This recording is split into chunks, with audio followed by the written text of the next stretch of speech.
After that playoff run by Ezekiel Elliott of Ohio State at 200-plus yards against three very good defenses, you may say that he's the best running back in the nation. Maybe. I don't think there's any question that the best collection of running backs are in the SEC. No doubt about it. The Pac-12 is strong, but the SEC has the best. And let's run down the top five because this will be a chore. We do it with Chad Neipling of V Sporto, also David Waters and Mike Loveall. Last word on sports. So, gentlemen, a lot of talent here. Off the charts kind of skill, speed, ability. These guys are beasts. So, Mike, we'll start with you, your top five running backs in the SEC. Great, thanks, Mark. And I think you're right. I think the SEC is in a great spot with running backs. A lot of great young talent. So, just like Chad started out last time, the quarterbacks, I'll tell you, I'm looking at what they did last year. I'm also looking at the returning pieces around them and what they can do this year. So coming in at number one for me is Leonard Fournette. Number two is Nick Chubb. Look, I think both of these guys are very good. I will give it to Leonard Fournette just because he's got a little bit more of that Eddie George tall power. Both LSU and Georgia have strong offensive lines coming back. Georgia's probably a little bit better. I think the most important thing that the casual football fan doesn't understand is how hard it is to run block at the college level, and then of course when you get to the pro levels. And really, the experience on the offensive line is the biggest way to fix that. Run blocking is incredibly hard with these fast, strong defensive lines we have these days. So with LSU and Georgia's top offensive lines coming back, I think Leonard Fournette is number one. I think Nick Chubb is number two. I look for both of them to have good years. Coming in at number three, I have Jalen Hurd, part of that the Tennessee resurgence. He's a lot like Leonard Fournette. All three of these guys are sophomores. He's tall, he's strong. He's added about 10, 15 pounds this offseason, so he's even stronger, and he has not lost any speed. I think he's going to be coming in at 240 this year, so he's going to be a bruiser. Finished last year with 899 yards and only 5 touchdowns, so the stats weren't nearly as big as some of these other guys, but he meant a lot to that offense. Was really stability as they went from Worley to Dobbs, and obviously we had offensive line issues last year. So that 900 yards was 900 hard-earned yards. Russell Hansbrough, I think, coming in at number 4. Here's the thing about Russell Hansbrough. He played last year very banged up. And if you look at the Missouri, South Carolina, Missouri, Florida game, he basically won those games by himself. Even dinged up, he had over 1,000 yards rushing and 10 touchdowns. So I think Hansbrough is in for another good year. If he can be healthy, I think he's going to have some really good numbers. And then coming in at number 5, I have Derrick Henry. Coming in from Alabama. I just think with the Alabama system, he's going to do some great things. I will tell you right now, the two Arkansas running backs, Williams and Collins, have a very legitimate claim for anywhere between 3 and 6. I think they suffer from a little bit of the system opinion. I think a lot of people will talk about them as product of the Arkansas running system. So I think that's really what kind of dings them a little bit. And then coming in at number 8, we're only rating top 5, but I think Ralph Webb is also merits some consideration. So again, top 5: Fournette, Chubb, Hurd, Hansbrough, Henry, with Williams, Collins, and Webb also meriting consideration. All right, very interesting. Again, we go with do you include threat of the passing game and that helping create gaps, offensive line play, all of that, and you bring in the system of sharing carries between Collins and Williams and the impact there. Very interesting. All right, David, what do you got for the top 5 at running back? I'll just go ahead and dive right into it. Number 1, I got Nick Chubb. I think the Gurley injury from Georgia last year, they probably once they lost to South Carolina last year, probably pretty. There was some playoff talk after that game, about midway through the season until they lost to Florida. But it was probably the Gurley thing was probably injury was probably a good thing in the end for Georgia. Like I said, they weren't going to do much last year, so they got to see what Nick Chubb could do, and boy, he took advantage of it. Last 8 games of the year, averaged 165 yards a game. And, I think the only question is, how does new offensive coordinator Schottenheimer, when he comes in, how does he use him? But he's also a great receiver out of the backfield, and that's what I like about him as well. I got number 2, I got Derrick Henry. There's Alabama stable of backs, they never disappoint. He's a huge back, 6'3", 242. Will Kiffin use him enough, though? That's another question I got. It was kind of hard to fault Kiffin at times last year, but there was times I think he could have ran the ball a little bit more.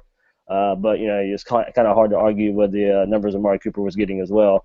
Number 3, I got the first of the Arkansas running back. I got Jonathan Williams there. I think he's a little bit better of the two, more consistent than Collins. A little bit more trustworthy, I think, than Alex Collins. But both of those guys are running behind that great, big, massive offensive line. Number 4, I got Leonard Fournette. It kind of took him a little while, but once about halfway through the season, he really got going. After the stupid Heisman pose that he did, Miles got onto him about. Seeing after that, that he kind of took off there. He shared the ball a lot with a lot of the other backs at LSU. But over the last 2 games, he rushed for 289 yards, 3 touchdowns on 30 carries against Texas A&M and Notre Dame. So, and then to wrap it up, the second of the Arkansas running backs, I got Alex Collins. I really like this guy coming out of high school. He's a little bit more flashy than Williams. He's more of the big play type running back. But the only knock on him, I think, he seemed to slow down when the SEC play got started. He racks up a lot of his major stats in September and kind of slows, if you want to call it a slowdown, slows down in October. But that's my top 5. All right, David. Without giving away my list, I'll just say you must be hanging around a lot of smart people. It's a good list. I love that list, David. All right, Chad. Well, when I'm looking at this, guys, I'm looking at, again, supporting cast, kind of how we did the quarterback, looking at what's coming back, what's going to be around them. Can this running back, whoever I list, can they be the game changer? And we have several. It's deep this year. I think we all agree on that in the SEC. It's probably one of the deeper, more talented positions that we've had in years at the running back. So for me, I go off. I agree with David. I have to go with Chubb at number 1, just simply because 1 touchdown in the first 4 games, comes in and gets the start going out the last 8 games. Blows it up. Actually had a chance to watch him live on the sidelines for the Arkansas-Georgia game when they played in Little Rock. This guy is every bit as advertised, and to come in as a freshman and be as explosive as he was, putting up 200-plus yards against an Arkansas defense that finished 10th overall in their performance last season towards the end, shutting out an LSU and an Ole Miss was pretty impressive for me. Then I go in at number 2. And when I look at number 2, my number 2 slot, this one is really 2A, 2B, and it really just depends on where you're at in the SEC West as far as your opinion is concerned. And I go with Fournette at number 2. And my reasoning is that the offensive line this year at LSU could potentially be better than it was last year. Fournette didn't get near the carries. He had to split some of those carries with some of the other guys in the backfield. This year, I expect him to probably pick up at least another 50. A guy that could possibly be probably the most pro-ready after his sophomore season. So I look at Fournette to have a big year after averaging 5.5 yards per carry last year. And you turn around, and at number 3, I think this guy is ultimately probably the best running back in the SEC, possibly just scheme fit wise, and I'm going to go with number 3 at Jonathan Williams, just because he is probably the most pro-ready out of the group that we're mentioning right now. If you look at him as far as size and speed, he's deceptively shifty, a guy that can actually make you miss. A lot of people like to refer to Alex Collins as the one with the twinkle toes, but in reality, Jonathan Williams has the ability to do it as well. Alex Collins just lacks that final gear.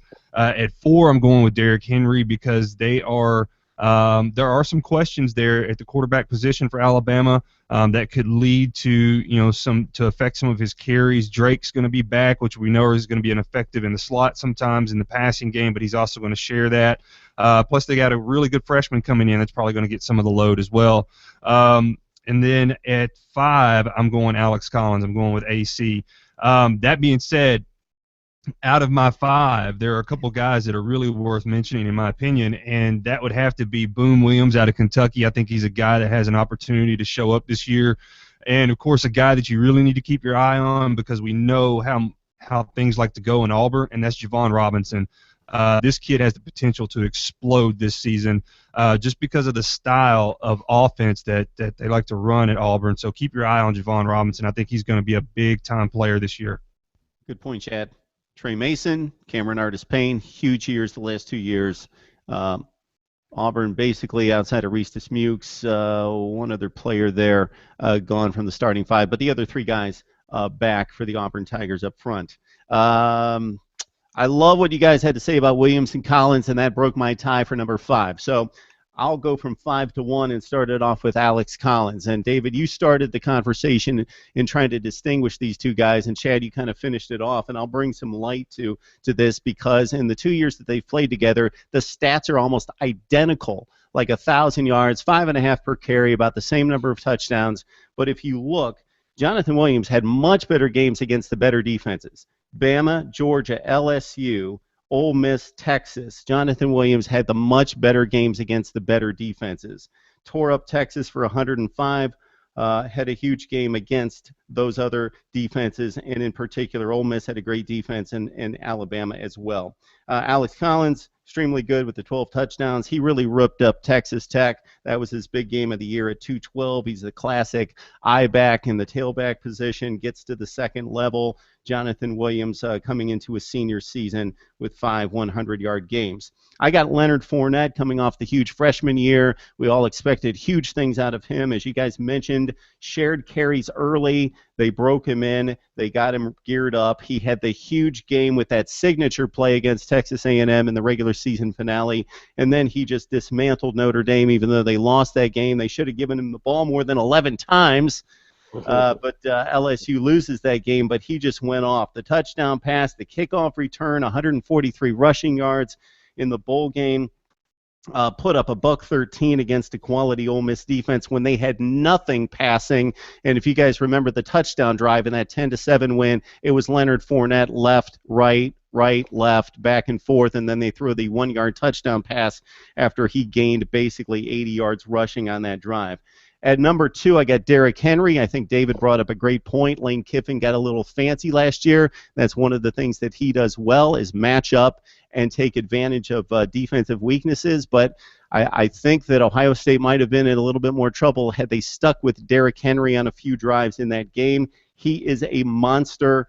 We saw him really on the big stage for the first time, even though he had a nice season 2 years ago, when he just ran roughshod over Oklahoma in the Sugar Bowl when they gave him the ball. And again, 13 carries, 95 against Ohio State, an exceptional defensive line. That speaks volumes. And then I got Nick Chubb at number 1. What he did after taking over for Gurley, they just became an immediate monster with the 36 or 38 carry game in the game that basically should have decided the Eastern Division when they tore through Mizzou. He was exceptional again. The first 5 games of the season, he had like 31 attempts, and then he took over after that. So I got Nick Chubb at number 1. So that's a great list. I think we have, 3 All-American type backs, and then we've got 5 or 6 deep that are all-conference type backs if they went to any other conference. It's exceptional. Yeah, and I think, what's really going to, tell the story of some of these backs, most of the ones we named, look at the quarterback they're going to be playing with. And these running backs are really going to be asked to do a lot. I mean, they're going to be, facing stacked boxes week in and week out. Georgia, what are they going to do at quarterback?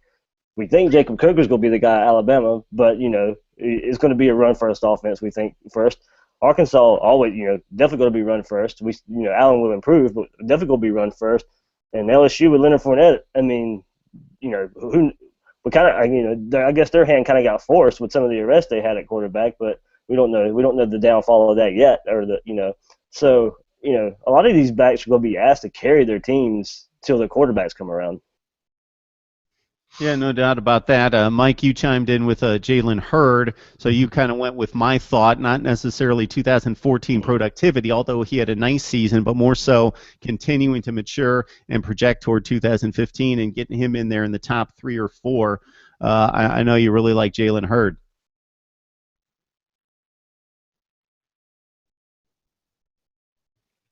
Hey, Mike, I think we lost Mike. So anyway, any parting shots, David or Chad, in regards to any other running backs? I know you guys threw a couple more names in talking about Boo Williams and Jovon Robinson. I think is a great pick, again, with that Auburn rushing attack being central, even though they're going to open it up a little bit.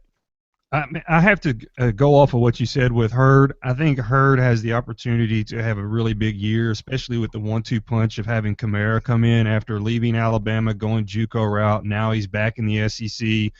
He's kind of paid his dues, as it were. I think he will be the number 1 rusher for Tennessee.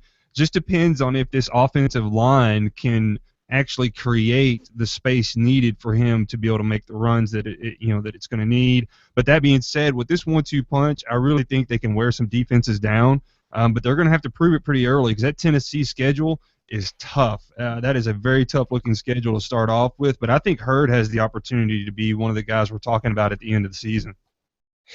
Yes, Vince Lombardi would like to say football is first and foremost a running game, and despite all the fancy tricks and the read options and the spread attacks and the 5 wideouts, this situation is going to be a battle of attrition, especially down the stretch in October and November in the SEC West in particular, with these guys slugging it out with 25 to 30 carries per game. So it should be interesting to see which team survives what are brutal schedules down the stretch for everybody we've mentioned here.